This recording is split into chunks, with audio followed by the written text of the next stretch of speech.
सबसे पहले मैं अर्जुन मल्होत्रा जी का आज के इस कार्यक्रम में बहुत बहुत स्वागत करता हूं और उनका शुक्रिया अदा करता हूं कि उन्होंने बहुत ही कीमती समय निकाल के आज हमारे बीच में हमारे स्टूडेंट्स को अपनी जर्नी बताने के लिए और उनको मोटिवेट करने के लिए आज आए हैं। हमारे कॉलेज से निकले हुए व्यक्ति ने, अर्जुन मल्होत्रा साहब ने बिज़नेस की दुनिया में, एंटरप्रेन्योरशिप की दुनिया में इतना बड़ा नाम कमाया।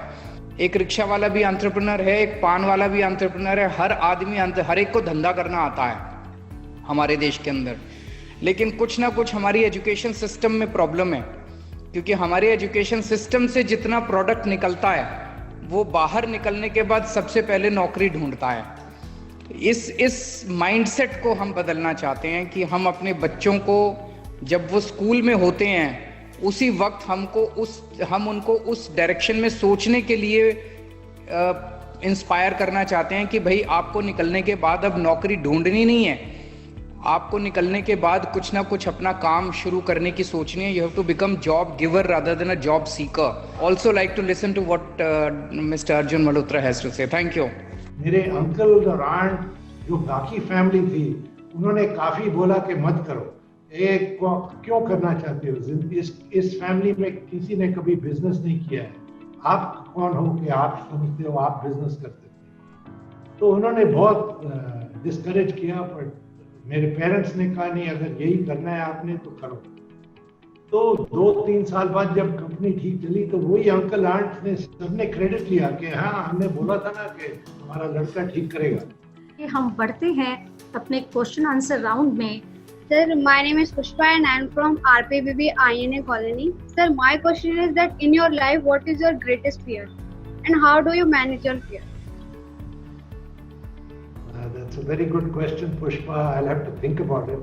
My greatest fear is if I get someone upset without meaning to get someone upset. Very good afternoon, sir. My name is Raj Sharma from RPBB Harinagar. Sir, my question is that you spent a fair amount of your life, your teenage life, with your maternal grandfather, who is a scientist too. What was his impact on your mindset and how you idealized him? उन्होंने ये मेरे को सिखाया और मैं वहाँ से ये सीखा कि मैथ में, जब मैं कभी मैथ टेस्ट के लिए जाता हूँ, मेरे दिमाग में होता है कि मेरे को 100% मिलना चाहिए। मेरा राइट है इस मैथ टेस्ट में, मेरे को 100% मिलना चाहिए। अगर नहीं मिले तो मेरी गलती है, मैं कोई केयरलेस मिस्टेक। सर, मेरा ये क्वेश्चन था कि किस टाइम आपने, ऐसा क्या पॉइंट आया लाइफ में जब आपने सोचा कि आपको पॉलिटिक्स में आना चाहिए? अब हमने कभी भी पॉलिटिक्स में आने का सोचा नहीं था। तो मेघा, अगर आपको याद हो कि अपने देश में भ्रष्टाचार के खिलाफ एक बहुत बड़ा आंदोलन हुआ था, जिसको अन्ना हजारे जी ने लीड किया था। तो हमारा तो सपना था कि देश से भ्रष्टाचार खत्म होना चाहिए। हमारे देश में इतने भ्रष्टाचार होते हैं, किसी को सज़ा मिलती नहीं है। तो उसके लिए एक जन लोकपाल बिल हमने सबने मिलके बनाया था, पूरे दुनिया के बाकी कंट्रीज़ को स्टडी करके। और हमने सरकार को, उस टाइम की सरकार को बोला था कि आप इसको कानून को पास करिए। और सरकार ने, इतना बड़ा आंदोलन हुआ, लाखों लोग सड़कों पे उतरे, लेकिन उस वक्त की सरकार ने उसको पास नहीं किया। तो हम कुछ लोगों ने फिर मिलके ये पार्टी बनाई और फिर राजनीति में हमने आने का निर्णय लिया। तो जो हम राजनीति में आए, ये एक तरह से हालात की मजबूरी थी कि हम लोग राजनीति में आए, नहीं तो एक आम आदमी की तरह हम लोग भी जी रहे थे। हमें भी कभी इस ज़िंदगी में नहीं सोचा था कि पार्टी बनाएंगे, चुनाव लड़ेंगे। अर्जुन जी से कहना चाहता हूं कि ये हमारे बच्चों के लिए इम्पोर्टेंट होगा कि किस तरह की बाधाएं आती हैं जब नया काम करना शुरू करते हैं। खासतौर से ऐसा काम 77 में, जब लोग कंप्यूटर शब्द नहीं जानते थे, उस वक्त आपने कंप्यूटर बनाना शुरू किया लोगों के लिए। कई साल तक आपने स्ट्रगल किया। ये हमारे इन नए एंटरप्रेन्योर्स के लिए, फ्यूचर एंटरप्रेन्योर्स के लिए बहुत ज़रूरी होगा सर, उस जर्नी से कुछ चीज़ें जानना, अगर आप वो शेयर कर सकें बच्चों के साथ। तो जब हमने अपना पहला कंप्यूटर बनाया, 8-बिट कंप्यूटर, तो हमारा सिस्टम ये था कि आप चेक लेके आइए हमारे फैक्ट्री में और हम आपको कंप्यूटर देंगे और फिर आप बोलेंगे हाँ ये ठीक है, फिर हम इसे पैक करके आपको कंप्यूटर शिप कर। हम कंप्यूटर पैक कर रहे थे, किसी ने बोला आपने अपना एक्साइज दिया है, तो हम इतने नादान थे कि हमें पता ही नहीं था कि एक्साइज क्या चीज़ है। तो हमने एक्साइज इंस्पेक्टर को बुलाया, उसने कहा भाई इंडिया में तुम कुछ भी बनाते हो तो गवर्नमेंट को प्रोडक्शन टैक्स देना पड़ता है, उसका नाम है एक्साइज, वो जुर्माना। उस वक्त सैटरडे को हाफ डे होता था, I think first and third Saturday of होता था, बाकी हाफ डेज होते थे। तो मेरे को याद है सैटरडे को हमने जाके प्रेजेंटेशन दिया डिपार्टमेंट ऑफ इलेक्ट्रॉनिक्स को।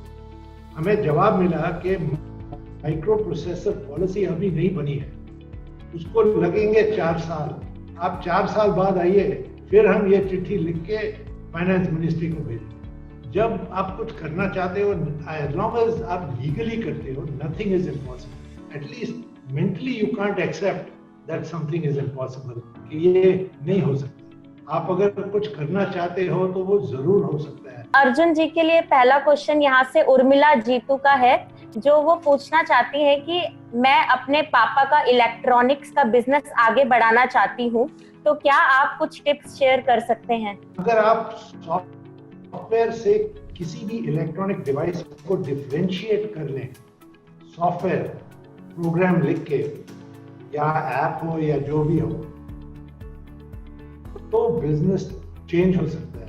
आप कमोडिटी को डिफरेंशिएट कर सकते हैं। अर्जुन जी, बहुत बहुत शुक्रिया आपका। आज आपने हमारे बच्चों को इतना अच्छा अपनी जर्नी के बारे में बताया। तो आज आपके पूरे इंटरेक्शन के दौरान बहुत सारी अच्छी अच्छी चीज़ें हमारे बच्चों को सीखने के लिए मिली, और मैं उम्मीद करता हूं कि भविष्य में भी हम आपको बुलाते रहा करेंगे जब भी समय समय पे बच्चों के साथ इंटरेक्ट करने के लिए। Thank you so much and we are really really grateful to you for sparing your time.